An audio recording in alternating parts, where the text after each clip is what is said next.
I think I think when we come in, I always say we're an infinite spark that chose this body for an experience in Earth School, and we come here with all of this height, Yeah, yeah.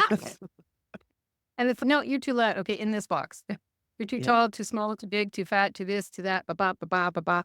And so people tend to shrink themselves so they can fit this reality, which we'll call a box, and this reality doesn't work anyway. So you want to get into a club that doesn't work? I don't wanna be a member of that. Welcome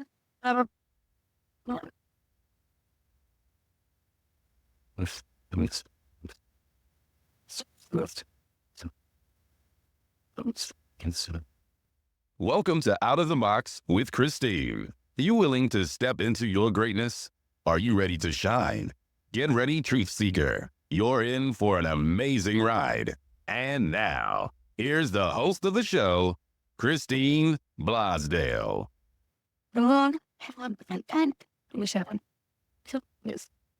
Welcome back to Out of the Box with Christine. I am your host, Christine Blosdale. I am a business success and media coach.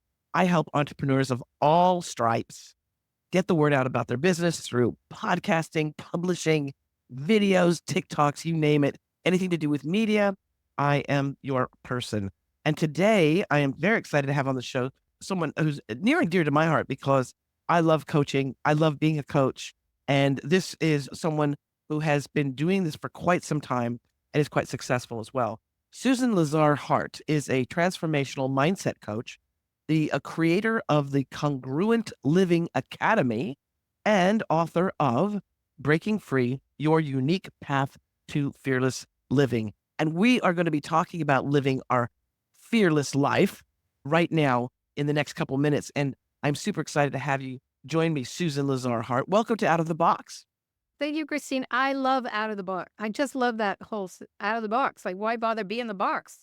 But there's so many boxes. Ah, So many boxes. I hate when people say, I understand when they say, what do you do? Oh, you're a cocktail party or something. So what do you yeah. do? I understand that. But the thing of being identified as a this or a that, or are you wrapped in a blue bow or a red bow, talking politics.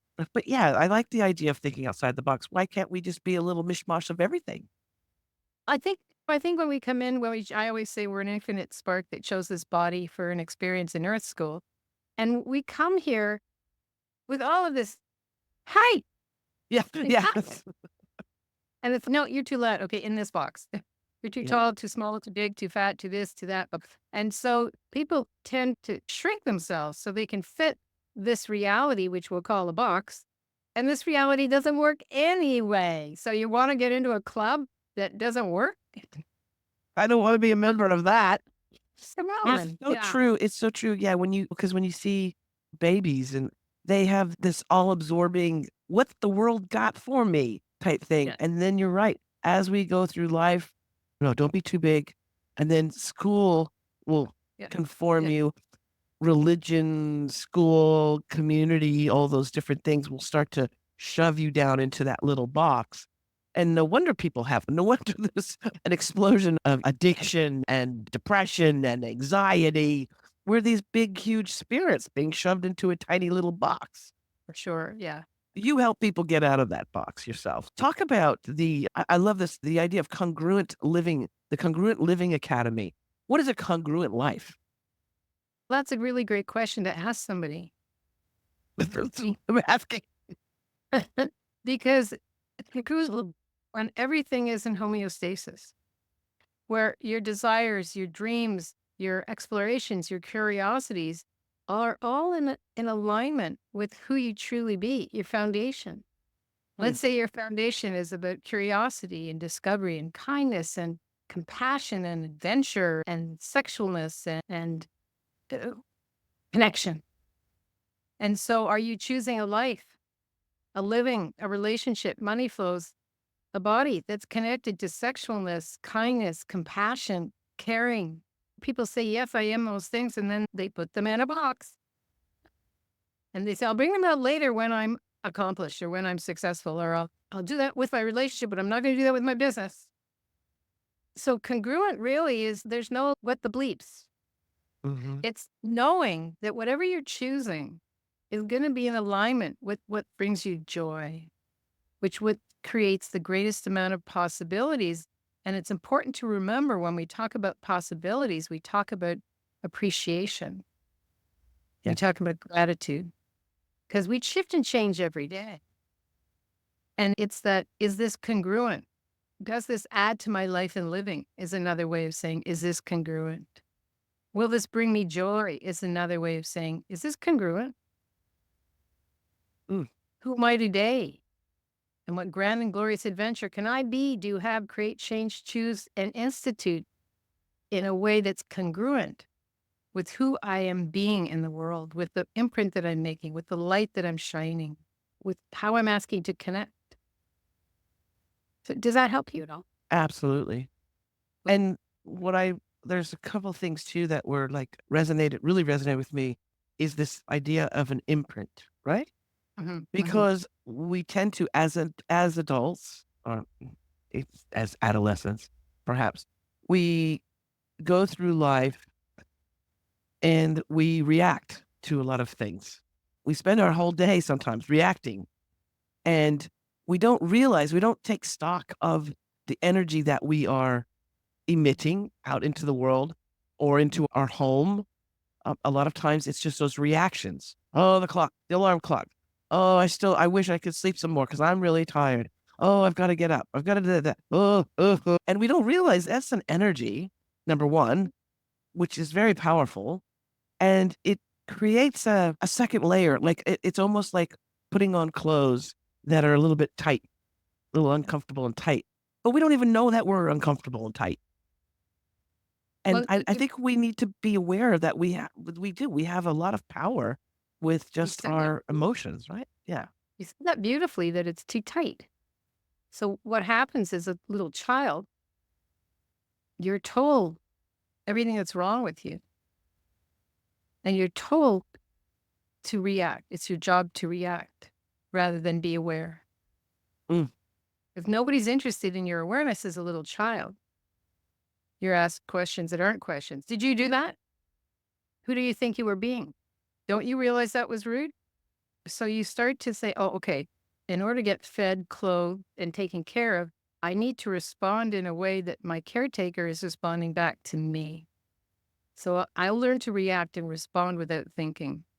I'll learn to just do instead of being aware. mm. And it is too tight because you're this infinite being, you're this infinite spirit. And I love the way you say it. It's like putting on a sweater that's too tight. And that's why I guess I wrote the book, Breaking Free, because you got to break out of that sweater, right? Yes. And, Yeah. and it's a lot easier than you think if you're willing to be present, to live in the question, and to be compassionate to that younger self that was just trying to survive. Absolutely. And being and because we are hard on ourselves, aren't We're we? taught to. We can be very We're taught tough. to be. We're Yeah. taught. You have done better? Look at schools. It's grading. Gee, I thought I was doing well. I remember a great little short story in grade 6. We graduated in Montreal in grade 6, or we did in those days. And I went up to my teacher and I showed her my report card. And in those days, it was E, V, G, G, F, U. And E for excellent, G for good, VG for very good, F for failure, and U for unbelievably get out of here. And almost everything was F plus. And I went to my teacher after graduation and I said, I don't understand. Why did you give me these grades? And she said, just be grateful I passed you. Lucky for me, I knew, I'm like, you're not my tribe. Yes. And I'm out of here. But how many people are treated like that in the school system? I was supposed to be put in the mentally challenged class in high school based on this teacher's decision of who I was and what I was. I was a space cadet, Right. right? I was just a space cadet trying to get through elementary school. And we all learn differently as well. We all get excited and learn so Yeah. differently. I love what you said, "You're not my tribe." And when you're a kid, there are moments where you go, "You are You not know, my tribe." you And know.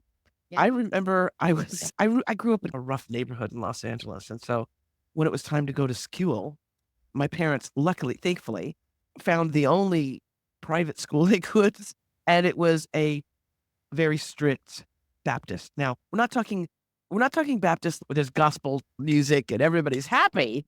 We're talking the other Baptist where I was one time I think walking down the hallway, and as a kid, you're like, "Doo-doo." I was just being a dork. And a teacher grabbed me and said, "You're dancing." And I was like, "Not really. I'm just being a dork." And they were like, "And that's the devil's work." And I went, "You're not my tribe." Another time was going into chapel, because every day you had to go to chapel.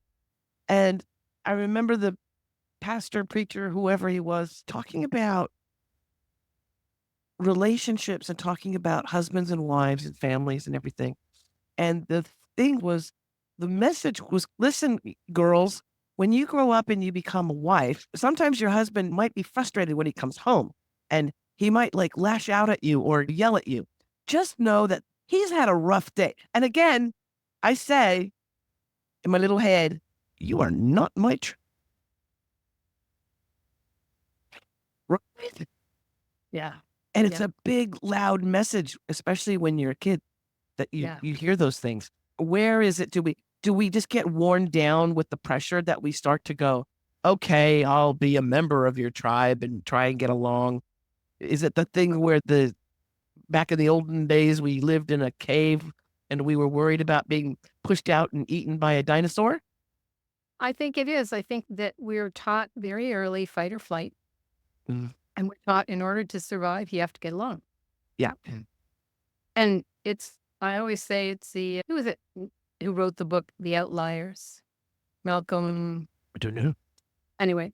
But those of you who are listening to this wonderful podcast of Christine's, you're outliers. You're not meant to fit in the box. You never were.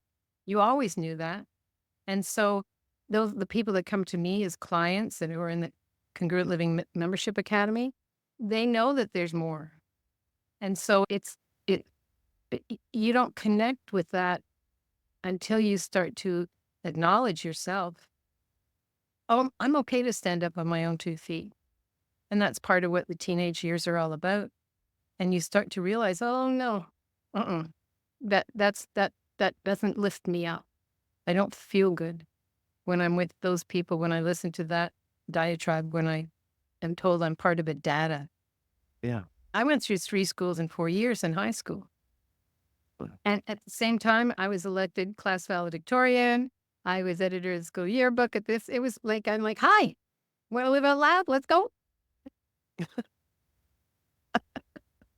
It was just the faculty that had a problem with me, not the students.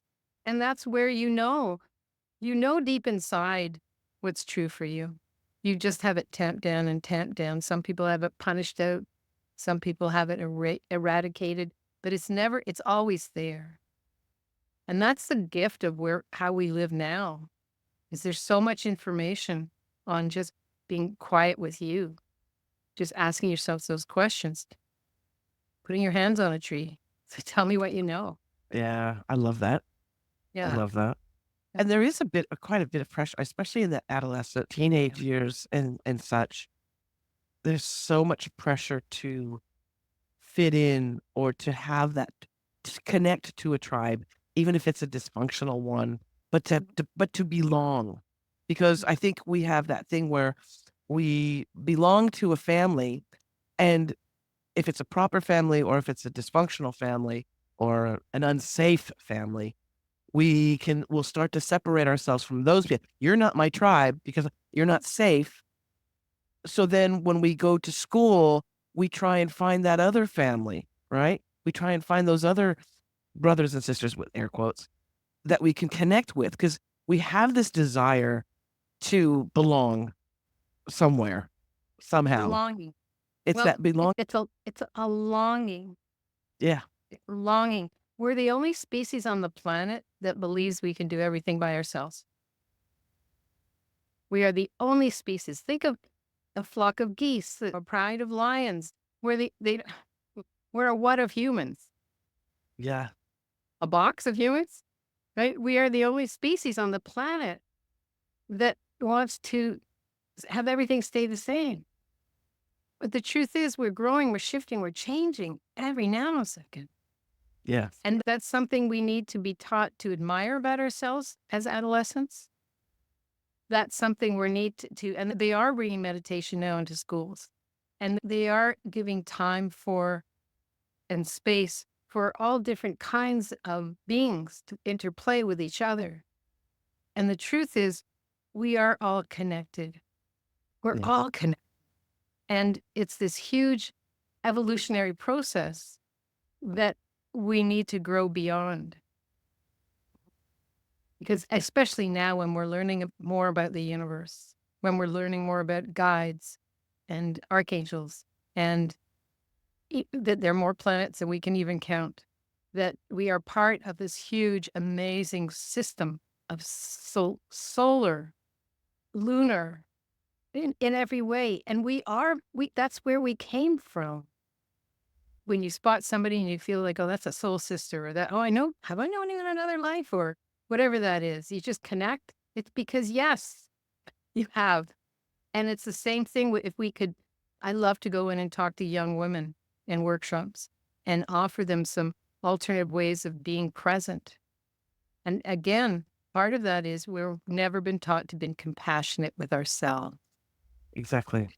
Is to turn back and say, I'm so sorry I can turn to my little self when I feel myself judging. And I know that's not congruent with what I want to create in the world. And I can turn to that younger self and say, I'm so sorry you were taught to judge. Mm. And it's those things we can start implementing in the high schools. It's those things we can start being present with. Because the more we're present with that, we create a ripple. Absolutely. Right? Like I've got little grand beings, they're 8 and 11. And I actually painted the painting on the book, Breaking Free. I did when I was 19, hitchhiking around the world, carrying my paints with me. And I kept it. And it was on a wall in our house. And my little grandbeing said to my daughter, Mommy, that's Nana's painting that's on her book. And so how cool is it for her to see that no matter what age or stage you're at, you honor what you do and you never know where it will take you. That's our job for the children that are following in our footsteps, is to be a pattern interrupt Mm. and show them there's this way and this way and that way and this way. What would you like to choose? Giving them that opportunity to go beyond, to get outside of the box. Exactly. Yeah. Yeah. I love what you said too earlier when talking about that we are all one. And it's a concept, or it's a phrase that people will hear, but they won't make that connect, especially when it comes to, they'll go, oh yes, yes, we are all one. And then the next minute they'll be those Democrats or those Republicans or those people, those people. I hate that phrase. But the divisiveness, right? And we can see it play out in our world very much. But I know for myself that I had a near-death experience, and it's different for everybody.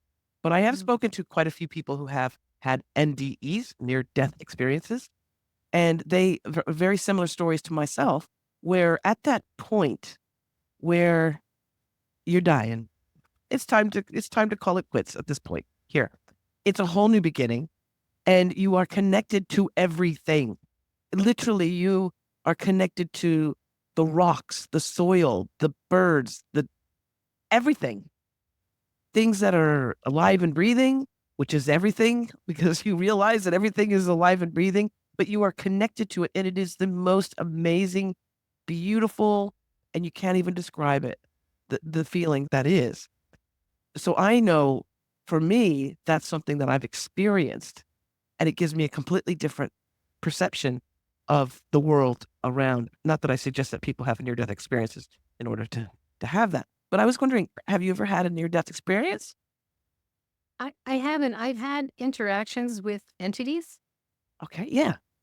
in which I remember being in Philadelphia when I was around 17 and at college and laying on the top of my bed, sitting up saying, I know that there's nobody else and I'm in charge of me. And this huge energy was like, really? And pushed me right down. And that was my first introduction formally. And just little things. I was working with a client and we had lost our dog, transferred over. And all of a sudden, this black dog walks in front of us. Now, this is in my kitchen, in the room off my kitchen. And I said to the client, "Did you see that?" And she goes, "No." I said, "Oh, okay." So after she left, I looked at shelters. I drew a circle for an hour, shelters that were, and there was that black dog saying, "What do you need to be do? Hit on the head? Come and get me." Oh, So we have those connections all along. Um, there's so many of them where they're here. I just went down to a bathtub in our house where there's nobody, and it was filled with black hair. And I'm like, that's bizarre. And of course, I don't ask a question and I clean it up. Lots of black long hair. And I'm like, there was a plumber here. Maybe he emptied some, I don't know. About 4 days later, there's black hair, but less. And I clean it up. And then yesterday, I go down there and there's some black hair. And I'm like, Susan, obviously someone's trying to talk to you. wow. You're just not listening. They're giving you information. I can smell entities. Like I don't smoke cigarettes, and when there's cigarette smoke, I know there's an entity. Generally, there'll be a smell that is not congruent with whatever's going on. And I know there's somebody who's wanting to talk to me. I always ask for signs. Show me I'm on the right way, and I find dimes. If I ask, I see a dime. And I looked it up because I'd been about to board a plane, and there'd be a dime right there where they go to check your ticket, and I'd say, "Is that your dime?" She goes, "No, I don't know how it got here." I'm like, got it. Thank you. Yes. And so it means that you're being looked out for. You're on the right path. Just keep going. It's just a signpost. Yeah. We're taught, again, it's so silly. We're taught I'm the boss of me. We're taught might makes right, all of that stuff. And it's about loving yourself enough to open up to all the information that's here for us. And it's right here. And that's Right what here. is that what you work with your clients as well? Is tapping into all of that surrounds us as well? Yes, it's if they can receive it. Mm. If they're in that space to receive it. I always say, talk to what someone can hear. Mm. And so generally people come to me, they're in the middle of their lives and they're like, I thought I'd be a contender. I thought this or that. And I say, okay, so what would you love? Like, and that takes courage. That takes courage to answer that question because we're filled with stories of what something can't happen. And the brain loves a story. The brain loves a good story. And so to just calibrate to a different story, it takes courage. How many times were you told as a little being, you can't have that? Think just for you ask for something, it's going to show up? You think it's easy? You think life's easy? Right. And so you buy that as real and true. And you forget to ask as an adult, what would I love? What would I love? How would I love to feel? Where would I love to live? Who would I love to be with? And then that's where we start. And so then we break it down into what's your first step? I'm a big believer in take a baby step that you can do every day. So you honor your word to yourself. Maybe it's just going for a walk in the morning. You want to get more fresh air? You want to move your body? Go for a walk in the morning. 10 minutes. But honor your word to you. And again, it takes courage to honor your word to yourself because we're taught blame, shame, regret. And we know that those are the lower energies on the scale of really being us. Yeah. Yeah, there is. I don't know what the name of that scale is, but yeah, I know those emotions are very low energy. Can also take you down a spiral as well. Correct. Down. I equate it to like when you empty the water in a bathtub, and the water goes down. Yeah. And God, some people can live their whole lives in that space, right? In that energy flow. So you get to work with people to take those baby steps.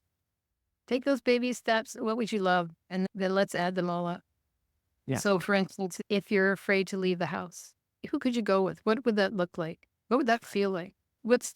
Tell me, if you could leave the house, where would you go? What would you do? And let's see about how we could move that along. And the other thing is, I'm in that quest to live your life in solitude. We forget that mentors are here to support you. Exactly. And that brings me the greatest joy, knowing that there's somebody who can lean in and feel supported as they choose their life, not me, as they choose their life.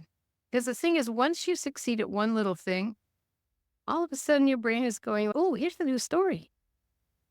Yes. I'm the kind of person that can get in the car and go for a car drive, or I'm the kind of person that can create a kind of business that brings me joy, or I'm the kind of person that can be in a relationship with someone. I'm the kind of person that can be in a relationship with myself. And then you start a whole new pattern. Then you calibrate, just like, when you're in the car and you're listening to the radio and you don't like the station. You And, turn it, you change it. in the old days, you used to turn the knob. Now you just punch something. But you're calibrating to a station you like. You're calibrating to music that brings you joy, or to a talk show that lights you up. We do that all the time. We just don't do it with ourselves. And that's something that we need to be taught. It's okay. Mm. If somebody said, wow, you're not who you used to be. You're like, you're damn right I'm not. I love that. And now, Susan, we had mentioned before we started recording the show, you had mentioned laser coaching. Can you Yeah. talk about that? What is Yeah. laser coaching? Laser coaching is, we get right to it. We get right to it. And I offer 3 different kinds of coaching. One is a VIP coaching, in which we meet every other week and we work together for 45 minutes. And we have a pretty good plan for the next 6 months. It's what would you love? And we go for that. Then there's the Congruent Living Academy, which is a membership academy, which is really about interpersonal transformation. And I send them wisdom books, my gift to them. We get into these conversations in which they really open up to their own awareness of themselves. And then laser coaching is, I call it unlimited laser coaching. And it's 15 minutes on your time, your calendar. So in other words, it's not pre-booked. When something comes up, you got me in your pocket. Now we have a discussion to see if we're a good fit. But there are some people who they just need that accountability buddy. They just need somebody who they can lean into, who has no point of view, who's been there, who's done that. 72, raised 4 kids, 2 little grandbabies, been with the same partner for 46 years, right? I've been a painter. I've milked cows in Israel. I've worked for apple farmers in Norway. I ran in Pamplona with the bulls when women weren't allowed to. You name it, I've been there. If I wasn't dancing to it, or I was drinking to it, and I won't tell you what else I was doing. But that's what a full life is. And so to have a coach like myself, where we just laser right in to what it is that you want to change today, now.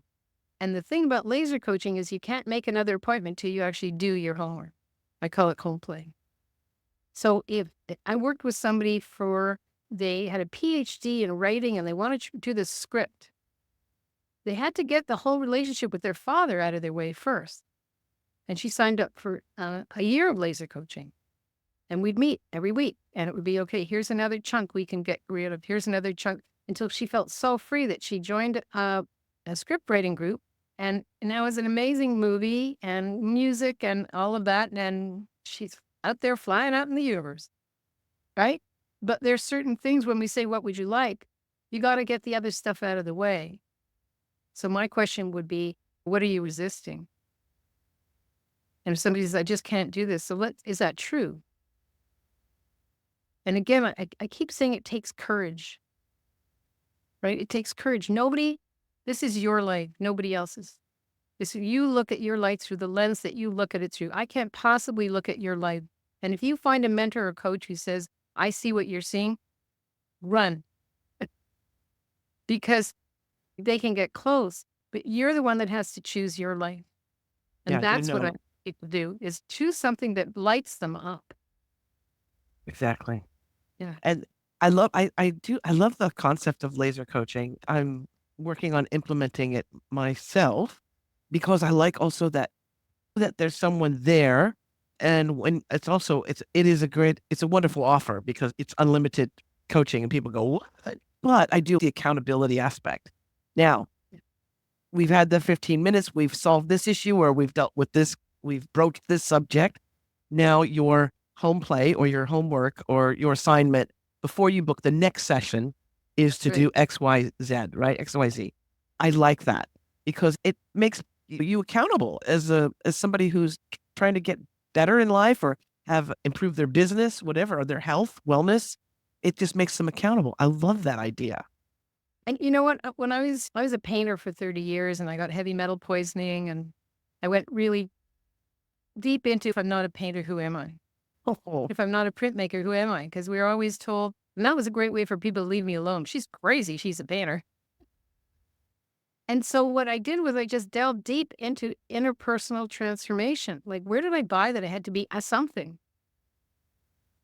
And so with laser coaching, it's really getting in there and really, who did you buy that from? And here's your home play. And it's not about figuring something out. It's a baby step. It could be just picking up that phone and calling that person. You say, I really want to reach out to them and I don't have the courage. I'm afraid or whatever. And we work through that. And you call me as soon as you've made that phone call. Or you contact me if you're like 2 weeks. I reach out to my clients. If I say, okay, what's happening? And I love that. Yeah. Part of the growth. And there's one thing too about us coaches who really love what they do, who are very passionate about what they do, is that we are also growing and learning alongside our clients, right? Absolutely. And that's the thing, because I don't want to be anybody's guru. I don't want to be anybody's, you can enjoy the work that I do and get a lot out of it, but I am no one's guru, and I'm learning alongside my clients because there's so much to explore and there's so much to participate in. So it's just exciting. It's so exciting to meet a fellow coach who I believe is part of my tribe. Yes, Susan. Hey. So Susan, how can people get in touch with you? What's the best one? SusanLazarHart.com. That's my website. We've got all my offers of what I do and how I play. And you can find my blogs there. And if people are really interested in seeing if they're congruent, they can go to SusanSelfCheck.com. You'll see that on the website. It's called the Transformation Toolkit. And it's really about checking in with yourself. It's for you.